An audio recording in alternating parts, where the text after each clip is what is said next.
John Steenhuisen may not have been defeated in an internal DA election. He has chosen not to contest another term. But in politics, choosing not to fight often tells us more than losing ever could. When he stood in Durban this week and said, "Mission accomplished," it sounded like a clean exit. But it wasn't. Steenhuisen is leaving because he lost the hardline faction inside the Democratic Alliance, the wing that believes he took the party too close to the ANC. Because at 49, he is too young to retire. At the same time, he is too senior to sit quietly in the backbenches. But he is too exposed to pretend this was just a personal choice. In this episode, I argue that ideological purism, not electoral weakness, ended John Steenhuisen's leadership. Hello everyone, welcome back to Joe Talks Politics. I am your host, Joseph Musia. Let's get right into this.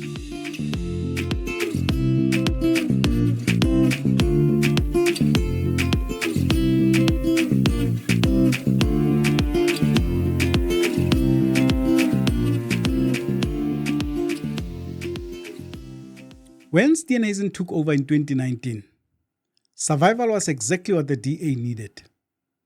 The party was fractured, polling at 16%, and publicly declared dead. Steenhuisen brought discipline, but discipline comes at a price. To get the DA into national government, power had to be centralised, and Steenhuisen admits to that himself. Although the decisions like the formation of the Moonshot Pact and entering the GNU were proven correct, we must not gloss over the fact that some people opposed these bold moves at the time that I pushed for them. Opposition inside the party didn't disappear. It was managed and it was contained. And for some, that management and containment felt like marginalization. Disagreement became dangerous. Questioning strategy became disloyalty. That tension eventually surfaced, first quietly, then publicly. And once it did, it was clear the DA was holding together but under strain. The situation has become intolerable. I'm being pushed out, and it is no longer feasible for me to remain in the party. I heard via the media on 7 November 2025 that John Steenhuisen had written to the President to request my removal as Minister of Forestry, Fisheries and the Environment while I was representing our country at COP30 in Brazil. My attorneys have requested documents and they are not provided, and no proper explanation in writing are received. I was provided with a gag order from the party on the 24th of November 2025 after I defended myself in the media. This did not apply to others, such as Willie Oukamp and John Steenhuisen, who both continued to attack me without any response or support from the party. I cannot remain in a party that has, through the actions of its current leader, John Steenhuisen, been captured by the African National Congress and other criminal interests. Steenhuisen's proudest claim is also his most revealing. In the long story of the DA and its predecessors, dating back to at least 1959, there is only one leadership era that will ever be remembered for marshalling our party across the Rubicon and international government. Only one, and it is this one. That chest beating isn't just about legacy. It is about ownership. Because Steenhuisen knows this. His biggest achievement, the GNU, was also his most contested decision inside the DA. Inside the party, not everyone wanted to stay in government. Some believed the DA was becoming too comfortable as a junior partner, too cautious, too accommodating. Steenhuisen warned against that thinking. If the DA was unable to mature and rise to the demands of a coalition country, it would be responsible for selling South Africa out to the populist doomsday coalition.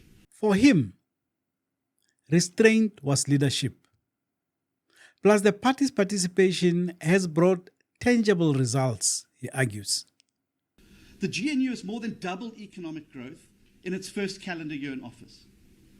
The DA made a major contribution to this through our victory against a proposed VAT increase last year in favour of deeper and faster economic reform. South Africa recently got its first credit upgrade in 20 years, and we have finally been removed from the Financial Action Task Force's grey list. Growth projections are improving across the board, and unemployment has started to tick down. Now, of course, we have much more to do, but there is no doubt that South Africa's economy is now on the up after more than a decade of rapid decline. But restraint only works while authority holds.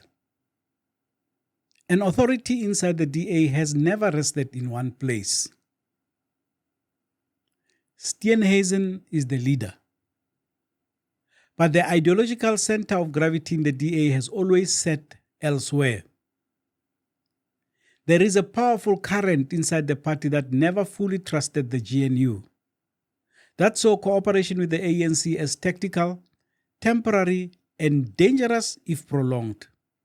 Steenhuisen was likely to emerge victorious had he decided to stand for re-election in April. Most of those who could otherwise have challenged him ruled themselves out of contention for various reasons. Cape Town Mayor Jordan Hill-Lewis has expressed his wish to continue his project of entrenching DA rule in the city. Western Cape Premier Alan Winde has repeatedly signalled that he prefers executive governance over party infighting. Now that Steenhuisen is leaving, will Winde and Hill-Lewis be persuaded to reconsider their positions? Others who have been mentioned include Communications Minister Solly Malatsi and Education Minister Siviwe Gwarube. Each represents a slightly different answer to one question. Do we stay in this arrangement or prepare to walk away? It is indeed going to be a very interesting few weeks as posturing and horse trading begin.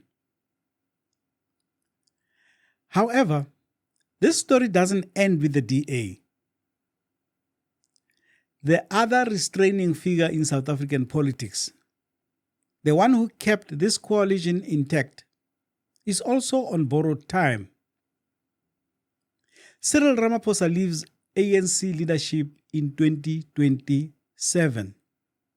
And Steenhuisen himself acknowledged what happens when restraint collapses.